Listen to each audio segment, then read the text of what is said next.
Everyone, কি অবস্থা সবার? আজকে কিন্তু আর্টওয়ার্কের দ্বিতীয় দিন, মানে আউটডোর আর্টওয়ার্কের দ্বিতীয় দিন। তো এখন যাচ্ছি আগের লোকেশনেই, যেখানে প্রথম শ্যুটটা করেছিলাম ওইখানেও দ্বিতীয় শ্যুটটা করব। তো এই জন্য সব গাড়ি ঘোড়া পার হয়ে চলছি নদীর পথ ধরে। ওই দিনে শ্যুটটা করেছিলাম নদীর পাড়ে রাস্তার একেবারে মাথায়।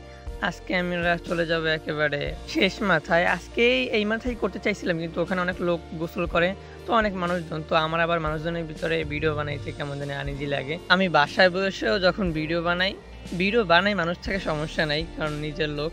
কিন্তু ভয়েস দেওয়ার সময় যখন বাসায় কেউ থাকে না তখন ভয়েস দিই, কারণ ভয়েসের ভিতরে আমি অনেক কিছু বলি, এই জন্য সবার মাঝে ভয়েস দিতে কেমন জানি লাগে। এই জন্য বাসায় বসেও ভয়েস দেওয়ার সময় যখন কেউ না থাকে তখন ভয়েস দেই, এই আর কি।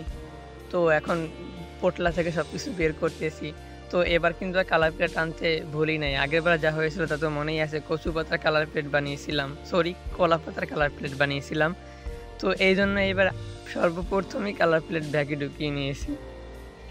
ওইদিকে দেখো আমার ব্যাগ ছিঁড়ে গেছে, তুলি মুলকা কয়েকটা রাস্তায় পড়ে গেছে। কে জানে, ফকির মানুষ মানে গারিস মানুষ হলে যা হয়। নিজের তো ফুটা পকেট, আবার যা আর্ট ম্যাটেরিয়ালস কিনতে পেরেছি তাও ফুটা ব্যাগ দিয়ে পড়ে যাবে। আর এদিকে দেখো আমার নিউ ক্যামেরাম্যান না, আগে শ্যুটটা ইনিই করেছেন, তিনি রোদ্রের কারণে এখানে কলা পাতা নিয়ে বসে আছেন। আমার উপরে দয়া করতে এসে বেচারার কত কষ্ট হইতেছে। আর হ্যাঁ, আগেই বলে রাখি, এই যে পেন্টিংটা আজকে করতেছি, দুদিন ধরে করতেছি, এই পেন্টিংটা কিন্তু অনেক দাম হবে, কারণ একেবারে সদা নদীর খাঁটি পানি দিয়ে বানানো হইবে এই পেন্টিংটাকে। মানে এই পেন্টিংটার সাথে রঙের সাথে সন্ধ্যা নদীর একেবারে খাঁটি পানি মিক্সিং করা হইতেছে। তো দাম তো এখান থেকে বেড়ে যাবে, বুঝতে হবে। এখন আবার আমার যারা নিয়মিত ফলোয়ার আছে, যারা আমার নিয়মিত ভিডিওগুলো দেখে, তারা আবার বলবে কি জানো, যে ভাই তুমি তো ঈদের অনেক আগে এই ভিডিওটা করছিলে, তো দ্বিতীয় দিন যদি হয় তাহলে ঈদের এত পর কেন? ভাই আমি ভিডিও ওই দিনই করে রাখছিলাম, মানে ওইটা পরের দিনই করে রাখছিলাম, কিন্তু কি বলবো, ভয় দিতে এডিট দিতে অনেক দেরি হয়ে গেছে। এটা নিয়ে আমার বলার কিছু নেই। তোমরা জানো যে আমার সামনে পরীক্ষা, এই জন্য আর কি বুঝতেই পারি না। আর হাবিজাবি ভিডিও বানাই, সেটি এডিট করে ছাড়া হয়, কিন্তু এটা আর এডিট করে ছাড়াই হইতেছে না, এই জন্য অনেক লেট হয়ে গেছে। যারা আগের ভিডিওটা দেখছো তারা জানো যে আমি আগের ভিডিওতে কিন্তু কম্পোজিশন করার পরে ব্যাকগ্রাউন্ডটা শুধু দিয়েছিলাম, এর মধ্যে কিন্তু সন্ধ্যা হয়ে গেছিলো, এই জন্য চলে গিয়েছিলাম। তো আজকে কিন্তু ওই পরের স্টেপ থেকে শুরু হইতেছে। তো নতুন যারা আছে তারা চাইলে আগের ভিডিওটা দেখে আসতে পারো। আজকে ভিডিওতে ব্যাকগ্রাউন্ড থেকে লেখাটাকে তুলবো এবং আলো এবং ছায়া, মানে শ্যাডো এবং আলো ছায়া এগুলো অ্যাড করে পেন্টিংটাকে ফুটিয়ে তুলবো। জানি না কতটুকু ফুটিয়ে তুলতে পারবো, কারণ সময় খুবই সংকীর্ণ। আজকে অনেক আগে আসছি, তারপর রোদ্রের তাপে কি বলবো, শরীর জ্বলে যাচ্ছে একদম।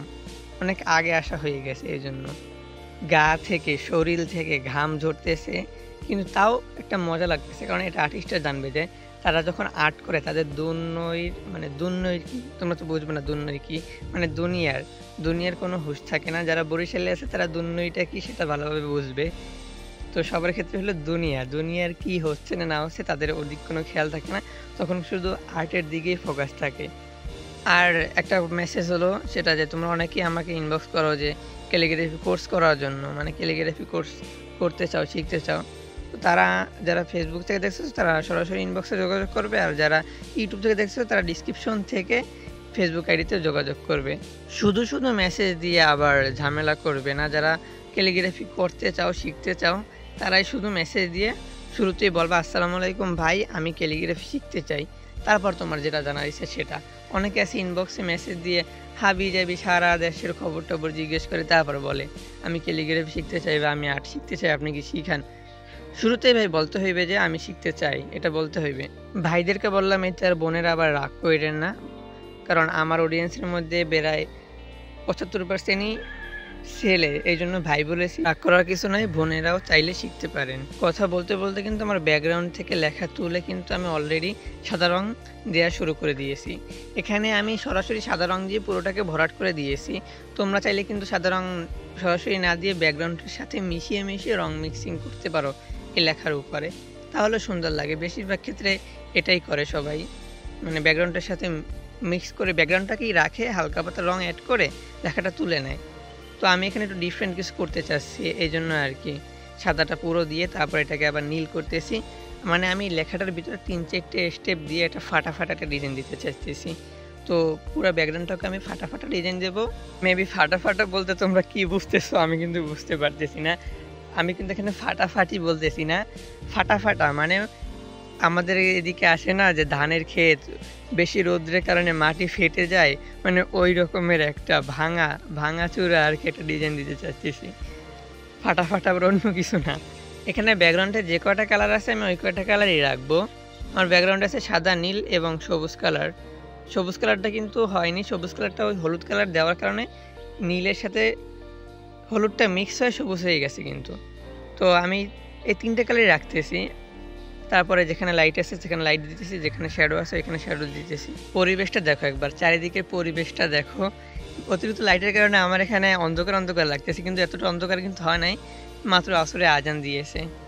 তো অস্থির একটা লুক আর কি, আমি একটা অস্থির একটা লোকেশনে বসে আর্টটা করতেছি।